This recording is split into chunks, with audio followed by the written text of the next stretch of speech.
मित्रों, जैसे दिन के बाद रात होना निश्चित है, ठीक उसी प्रकार ये भी निश्चित है कि जिसने भी इस मृत्यु लोक में जन्म लिया है उसे एक ना एक दिन मरना अवश्य ही है। अर्थात अगर पृथ्वी लोक पर कोई सबसे बड़ा सत्य है तो वो है प्राणी की मृत्यु। फिर भी कुछ लोग ऐसे होते हैं जो इस सच्चाई को स्वीकार करना नहीं चाहते। खैर, आप सभी ने देखा होगा कि हिंदू धर्म में मृत्यु के बाद शव को जलाया जाता है।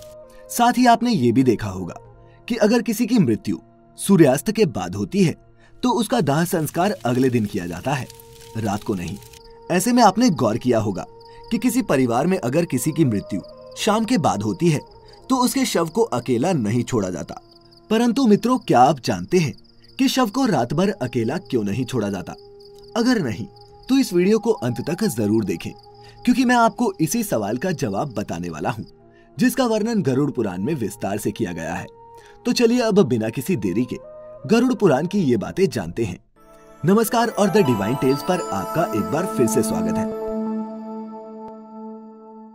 मित्रों, हमारे धर्म में मृत्यु के बाद शव को अकेला क्यों नहीं छोड़ा जाता, ये बताने से पहले हम आपको ये बता देते हैं कि कब कब अथवा किन परिस्थितियों में शव का अंतिम संस्कार नहीं किया जाता या फिर कुछ समय के लिए टाल दिया जाता है। मित्रों, आपको सबसे पहले बता दूं कि हिंदू धर्म में अगर किसी की मृत्यु सूर्यास्त के बाद होती है तो उसके शव को रात भर घर पर ही रखा जाता है और अगले दिन उसका दाह संस्कार किया जाता है। इसके अलावा अगर किसी की मृत्यु पंचक समय में होती है तो उसके शव को भी कुछ समय के लिए घर पर रखा जाता है और जब पंचक काल समाप्त होता है उसके बाद ही उसका दाह संस्कार किया जाता है। क्योंकि गरुड़ पुराण में बताया गया है कि अगर सूर्यास्त के बाद अथवा पंचक समय में किसी मृत शरीर का दाह संस्कार किया जाए तो उसे मोक्ष की प्राप्ति नहीं होती। इसीलिए अगर कोई रात में मर जाए तो ऐसी स्थिति में लाश को लेकर शमशान घाट नहीं जाते और लाश को घर पर ही रखा जाता है। सुबह होने का इंतजार किया जाता है और ऐसे में मृत शरीर को एक भी पल के लिए अकेला नहीं छोड़ा जाता और कोई ना कोई व्यक्ति हमेशा रखवाली के लिए मौजूद रहता है। मृत शरीर को अकेला नहीं छोड़ने का सबसे बड़ा कारण है कि अगर शव को अकेला छोड़ दिया जाए तो हो सकता है कि कुत्ते बिल्ली जैसे जानवर उसे नोच खाएं। और गरुड़ पुराण की माने तो ऐसे में मृत आत्मा को भी यमलोक के मार्ग में ऐसी ही यातनाएं सहनी पड़ती हैं। साथ ही ऐसा भी माना जाता है कि अगर शव को अकेला छोड़ दिया जाए तो उससे गंध आने लगती है।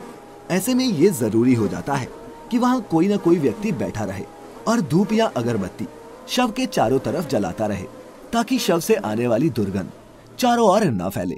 गरुड़ पुराण के अनुसार भगवान विष्णु गरुड़ जी के पूछने पर कहते हैं, हे पक्षीराज, इन सब के अलावा अगर किसी की मृत्यु हो जाती है और उसकी कोई भी संतान नहीं है, ऐसे समय पर भी शव को घर पर रखा जा सकता है जब तक कि उसका पुत्र या फिर पुत्री न आ जाए।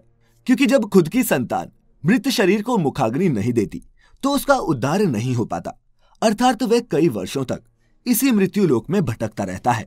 इसके बाद विष्णु जी बताते हैं कि सूर्यास्त के बाद अगर किसी मृत शरीर को जला दिया जाए, अर्थात उसका अंतिम संस्कार कर दिया जाए, तो वह मृत आत्मा असुर, दानव अथवा पिशाच की योनि में जन्म लेती है, जहां उसे कई तरह के कष्ट सहने पड़ते हैं। और यही वजह है कि हिंदू धर्म में रात को अंतिम संस्कार करने से मना किया गया है। आगे विष्णु जी बताते हैं कि रात में मृत शरीर को अकेला छोड़ दिया जाए तो उस शरीर में आसपास भटक रही दुरात्माएं भी प्रवेश कर जाती हैं, जिससे मृतक के साथ साथ उसके परिजनों को भी कई तरह के कष्ट भोगने पड़ते हैं। साथ ही ये भी बताते हैं कि शव को अकेला इसलिए भी नहीं छोड़ा जाता क्योंकि मरे हुए आदमी की आत्मा वहीं पर भटकती रहती है और अपने परिजनों को देखती रहती है। कहा जाता है कि इंसान की मौत के बाद शरीर आत्मा से खाली हो जाता है और इसी वजह से उस मृत शरीर में कोई बुरी आत्मा का साया अपना अधिकार जमा सकता है। और यही वजह है दोस्तों कि रात में शव को अकेले नहीं छोड़ा जाता और कोई ना कोई इसकी रखवाली करता रहता है। मित्रों, आप इसके बारे में क्या सोचते हैं? नीचे कमेंट्स में हमें जरूर बताएं। साथ ही अगर आपको गरुड़ पुराण की ये बातें पसंद आई हो तो इसे ज्यादा से ज्यादा लाइक और शेयर करें। अगर आप हमारे चैनल पर नए हैं तो ऐसी ही और भी आध्यात्मिक और पौराणिक कथाओं और जानकारी के लिए हमारे चैनल को सब्सक्राइब कर लें और साथ ही में बेल आइकन भी दबा दें ताकि आपसे हमारी कोई भी वीडियो मिस ना होने पाए। फिलहाल आज की इस वीडियो में इतना ही। अब हमें इजाजत दें। आपका बहुत बहुत शुक्रिया।